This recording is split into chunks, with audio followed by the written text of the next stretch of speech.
जैसे ही दुर्गा मंदिर के गेट खोले, बीजेपी कार्यकर्ताओं के साथ बड़ी संख्या में हिंदू समाज के लोग मंदिर पहुंच गए। जमकर आतिशबाजी की गई। रात में ही पूजा अर्चना शुरू हो गई।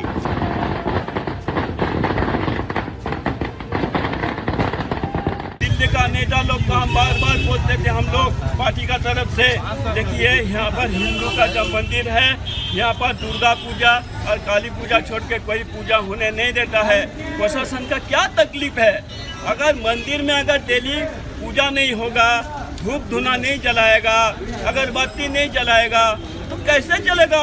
हिंदुस्तान में अगर ऐसा हिंदू का पूजा बंद कर देगा ये लोग, ये सरकार पूरी हिंदू विरोधी सरकार था। लेकिन आज जब हिंदू जाग गया है बंगाल में, जितना हिंदू सब वोट दिया बीजेपी को और बीजेपी आ गया, और कल से मंदिर आने के बाद मंदिर खुल गया है। अब डेली पूजा होगा और सुबह से शाम तक सब आदमी हिंदू लोग आके यहाँ पर पूजा पाठ करेगा। पश्चिम बर्धमान जिले के सभी 9 सीटों पर बीजेपी को जीत मिली है, जिससे हिंदुओं का कॉन्फिडेंस भी हाई है। मंदिर के सामने अतिक्रमण की वजह से स्थानीय दुकानदारों को भी काफी परेशानी होती थी, लेकिन अब उन्हें भरोसा है कि सरकार बनने के बाद बंगाल में भी यूपी मॉडल लागू होगा, अतिक्रमण पर बुलडोजर चलेगा। ये तो हम लोग को पूरा भरोसा था कि बीजेपी गवर्नमेंट आएगी, ये मंदिर भी खुलेगा, मंदिर का पीछे का जो अतिक्रमण है वो भी हटेगा, अच्छा ही अच्छा होगा। ये फुटपाथ जो है वो भी हटेगा, ये जो यहाँ का इंक्रोचमेंट है वो भी हटेगा, क्योंकि जिस हिसाब से बहुमत मिला है, आदमी का एक्सपेक्टेशन बहुत हाई है और उम्मीद करते हैं कि बीजेपी ये एक्सपेक्टेशन पर खरा उतरेगी। बंगाल में बदलाव शुरू हो गया है, लेकिन दीदी बदलने को तैयार नहीं है। बंगाल में उनकी सरकार जा चुकी है, लेकिन ममता हार मानने को तैयार नहीं है। Officially they may through election commission can defeat us, but morally I am telling you that we won the election. Bengal में टीएमसी की हार के बाद फिर वही ईवीएम वाला टेप रिकॉर्ड बजा, जो विपक्ष की हर हार के बाद बजाया जाता है। दीदी के मुताबिक बीजेपी को ये जीत मिली नहीं, बल्कि उसने ये जीत चुरा ली है। बीजेपी ने एसआईआर से 90 लाख नाम काट दिए। ममता ने कहा कि इलेक्शन अधिकारियों ने बीजेपी के एजेंट की तरह काम किया।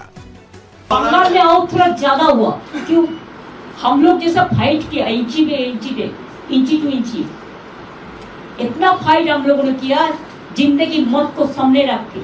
तब भी अगर हमारा फाइट तो बीजेपी का साथ नहीं था, हमारा फाइट था इलेक्शन कमीशन का साथ। और अगर इलेक्शन कमीशन बेच जाए, अगर जुडिशियरी से कोई जस्टिस ना मिले, अगर इतना लोगों को लॉजिस्टिकल नाम पे निकाल दिया जाए, वन साइडेड इलेक्शन ऑफिसर लोग काम करे, स्विच ऑफ कर दे, ईवीएम मशीन कैप्चर करे। आप हमको बताइए, जब लोगों ने वोट देता है मशीन में, उसका चार्ज, बैटरी चार्ज 40 का नीचे उतर जाता है, लेकिन 1995 कैसे हुआ? I am raising the question. Mamata Banerjee ने कहा कि वो चुनाव नहीं हारी, इसलिए वो राजभवन जाकर इस्तीफा नहीं देंगी। दीदी ने आरोप लगाया कि चुनाव आयोग, केंद्र सरकार और सेंट्रल फोर्सेज ने मिलकर उन्हें चुनाव हराया है। काउंटिंग सेंटर पर उनके साथ मारपीट भी की गई। टीएमसी कार्यकर्ता को मारा पीटा और धमकाया गया। धक्का मार के हमको घर से निकाल दिया। हमारा इलेक्शन एजेंट को इतना मारा, काउंटिंग एजेंट को, सबको मारा, 5-6 पार्टी को मारा।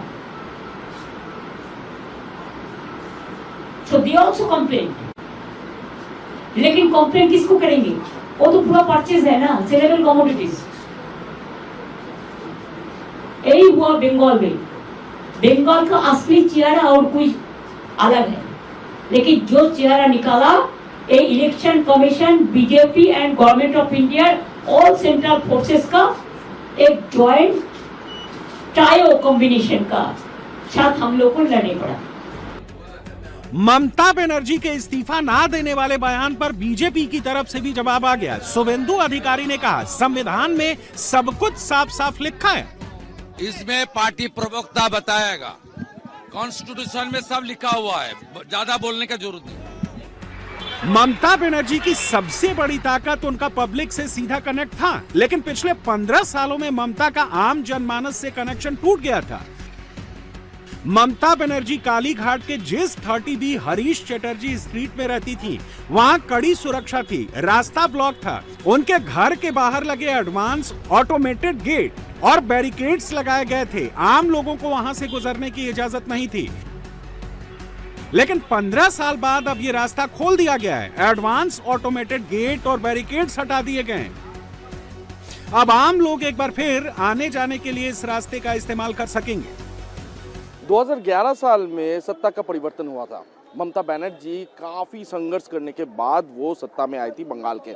उसके बाद ये जो जगह है यानी कि ममता बनर्जी के घर के सामने, पहले तो यहाँ से लगभग कुछ ही मीटर पर ममता बनर्जी का घर है। पहले तो ऐसा नहीं था, लेकिन जितना दिन गया सिक्योरिटी उतना ही बढ़ता गया और बढ़ते बढ़ते यहाँ पर एक ऑटोमेटिक गार्ड रेल भी यहाँ पर लगाया गया।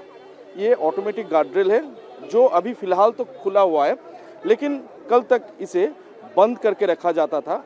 और ये जो गली है ममता बनर्जी का घर का जो ये गली है, इस गली में जितने भी दुकान हैं, जितने भी लोग रहते हैं, उनको जाने आने में काफ़ी ज़्यादा परेशानियों का सामना करना पड़ता है, क्योंकि यहाँ पर पुलिस सिक्योरिटी हर वक्त तैनात रहता है और वो कहाँ जाएंगे, किस काम के लिए जाएंगे, हज़ारों सवाल उनसे किया जाता था।